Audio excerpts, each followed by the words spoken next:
With groups like the Satanic Temple getting more media attention around their activism against theocracy, one symbolic icon, Baphomet, has been getting more public exposure. A majority of the Magnolia Films movie Hail Satan centered around the Satanic Temple's efforts to erect their Baphomet statue on government properties. The state can no longer claim Van Orden versus Perry as justification for the Ten Commandments monument, and in fact, the precedent supports our claim.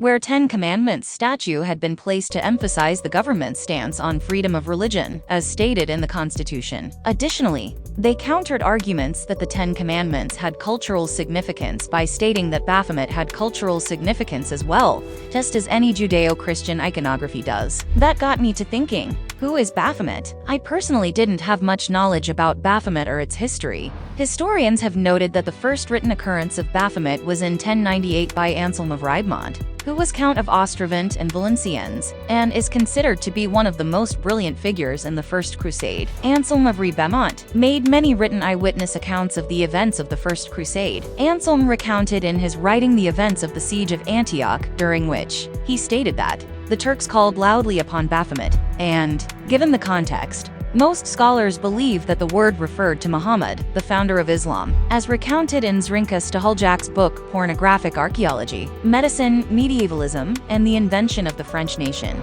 German author Christoph Friedrich Nicolai wrote in 1782 about Baphomet being mentioned during the course of a deposition of two Templar witnesses, interrogated by the ecclesiastical authorities in Carcassonne, where the witnesses mentioned that Baphomet was not the name of the idol, but rather a hieroglyph imprinted on it. The head had been a symbol, the image of the Eternal Father in a state of rest, as the ancient Gnostics represented him. It is further mentioned that the Templars were supposedly introduced to Gnosticism in the Orient, since the Orient, above all Syria, was the refuge for all of the sectarians and heretics banished by the Western Empire. Staheljak goes on to note how Baphomet was merely an idol for the Templars, and not in any way a god. Given that the Templar denied God and spat on the cross, and it was postulated by Joseph von Hammer-Purgstall in his book Ancient Alphabets and Hieroglyphic Characters Explained, 1806, that Bahum der Bahumet was one of their secret and mysterious formulas, with which they addressed the idol of a calf in their secret assemblies,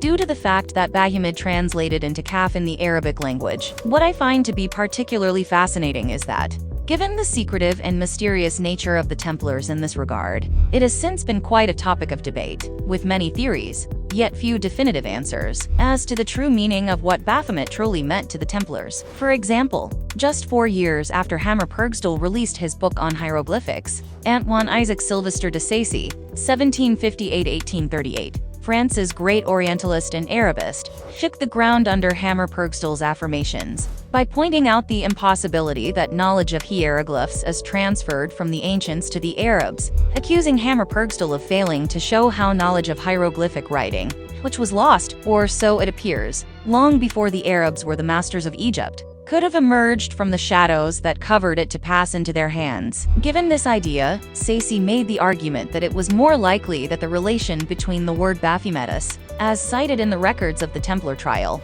and Bahamut is purely accidental, without a grounding in etymology, and therefore, it must have been a term which actually stood to mean Muhammad. To further add fuel to the argumentative fire, François Reynaud wrote in the 1813 edition of his Monuments Historiques that Baphomet was a simple scribal error or mispronunciation, and not an esoteric mystery, arguing that scribe who recounted the questioning of the witnesses in the deposition clearly made a mistake in spelling or pronunciation when transcribing the testimony, either because in the southern provinces, the name of Muhammad was thus pronounced, or because the scribe wrote Baphomet in error, as he also wrote Asserer instead of Aderer.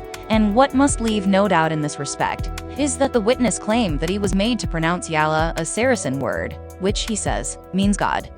Staheljak argues that since Muslims do not worship Muhammad, but Allah, such an error of substitution could point to an outright falsification by the office of the Inquisitor in the effort to turn Templars into followers of Islam, which is also entirely likely, given that any of the Inquisitors from the Western Christian Empire likely knew that Muslims held Muhammad to great importance, yet had little in-depth knowledge of the fact that Muslims do not in fact worship Muhammad, nor do they have any images or idols in the Islam faith. Whether this was a bad faith attempt to justify vilifying the Templars further, Nobody can say for sure, but it is an interesting possibility to consider. As time went on, other historians continued to argue against Hammer Purgstall's Baphomet philosophy, such as Jules Michelet in Histoire du Moyen Age, published between 1833–1844, who noted that the Templars experimented with some Oriental superstitions, Saracen magic, yet they did without priests, and they did not particularly have a religion or god.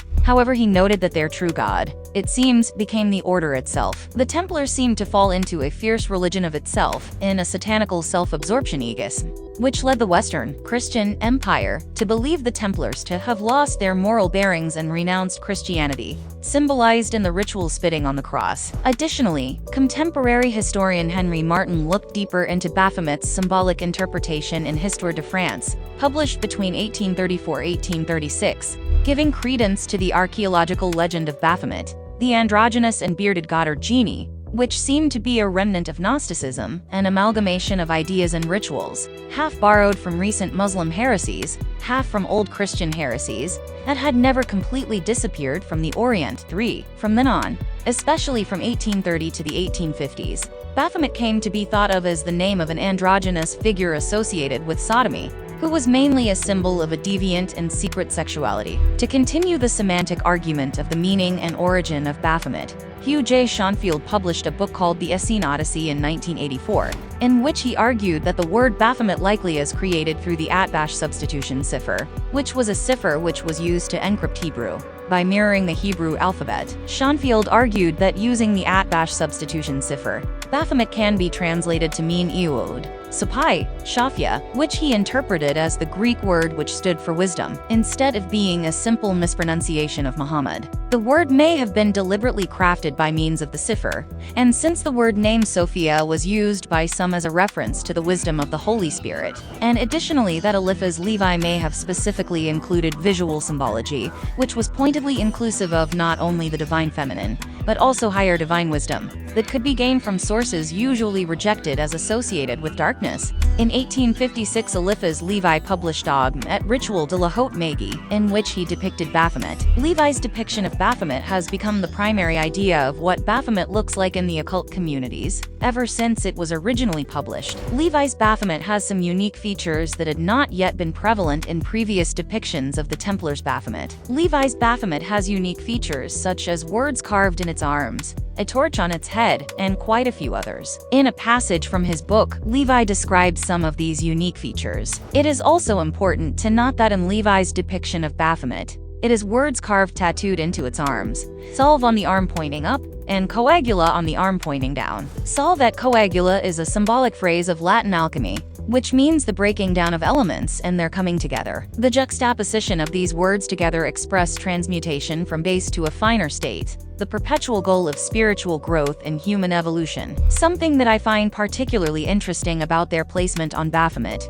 is that the word salve, which is the breaking down or apart element of the phrase, is on the arm which is pointing up toward the white moon of chest, which is representative of love or heaven, while the placement of the word coagula, which is the bringing together element of the phrase, is on the arm pointing down towards the black moon of Jabura, which is representative of strength or health. Levi Baphomet was actually named the goat of Mendes, which historians believe was a reference to Herodotus's depiction of the god of Mendes, the Greek name for the ancient Egyptian city of Jedit, which had a goat's face and legs. Levi's Baphomet later became an important icon of Aleister Crowley's religion, Thelema, and was included in Crowley's Creed of the Gnostic Catholic Church, which was recited during their Gnostic Mass. Levi's depiction of Baphomet has also been the inspiration for many depictions of Satan or demons in other mediums, such as Rider-Waite's design on the Devil card, in a tarot card deck from the early 1900s. Waite stated since 1856, the influence of Eliphaz Levi and his doctrine of occultism has changed the face of this card, and it now appears as a pseudo-Baphometic figure, with the head of a goat and a great torch between the horns. It is seated instead of erect, and in place of the generative organs, there is the hermetic caduceus. Additionally, Baphomet was featured in the Dungeons & Dragons adventure module The Lost Caverns of Tzadgimp in 1982, as a demon lord, as well as another D&D supplemental source book called Fiendish Codex I, Hordes of the Abyss in 2006. Baphomet has also found its way into other popular culture, such as video games, music, and television movies. A demon very similar to Baphomet was an enemy in the final level of Doom 2, Hell on Earth, released in 1994. In 2015, musician That Poppy released a song called Lowlife, in which she can be seen in the beginning, making the pose that Baphomet is making in Levi's depiction. Old suitcase, clean getaway. I'm the one who takes the blame again. And the video has other imagery of Satan and recognizable poses tied to religion or the occult. A stot of Baphomet was also featured in a 2018 Netflix series called Chilling Adventures of Sabrina. In 2014, the Satanic Temple began construction of a Baphomet statue to donate to Oklahoma's state capital, 16. They desired to donate the statue so that it may be placed beside a Ten Commandments state that had been erected on the Capitol's lawn in 2012, as a way to display America's freedom of religion, and to help the state of Oklahoma from looking like they unfairly support one religion over others. In an interview with Vice News, the temple's co-founder and spokesman Lucien Greaves stated that the idea that the Ten Commandments are foundational to U.S. or Oklahoman law is absurd and obscene. I would argue that the message behind our monument speaks more directly to the formation of U.S. constitutional values than the Ten Commandments possibly could. It especially does so when it stands directly beside the Ten Commandments, as it affirms no one religion enjoys legal preference. It was also stated by the Satanic Temple that as the Ten Commandments statue was to be taken down, they would no longer have a desire to juxtapose their Baphomet statue there, since the point of wanting their statue placed was to show a dichotomy or religious, thus expressing religious pluralism and freedom in America. When the legislature at the Oklahoma State Capitol refused to accept the Baphomet statue, the Satanic Temple filed a lawsuit against the state of Oklahoma, which led to an Oklahoma Supreme Court ruling on June 30, 2015, which said, in a 7-2 ruling, the display violated a provision in the state constitution prohibiting use of state property to further religions. As a result of the ruling, Oklahoma County Judge Thomas Prince ordered that the Ten Commandments statue to be removable by October 12, 2015. From then, the Baphomet statue traveled to Arkansas to fight once again to be placed on government property next to a Ten Commandments statue. From the most recent information I could find, it seems that they may still be waiting on a ruling by the Arkansas Supreme Court on a religious discrimination lawsuit. Baphomet has been a figure in human history for a long time, and it holds a large amount of significance throughout many religions, from Islam, possibly, depending on how you see the Templars, to sectarianism, to Gnosticism, to Satanism, and beyond. For some, it seems Baphomet is synonymous with the devil, while others see it as iconography of something more complex. No matter what people ultimately believe, it is clear that Baphomet is an influential part of our history as a species, and will continue to live on as a prominent icon for centuries to come. Thanks for watching. See you on the next one. Oh, and don't forget to subscribe.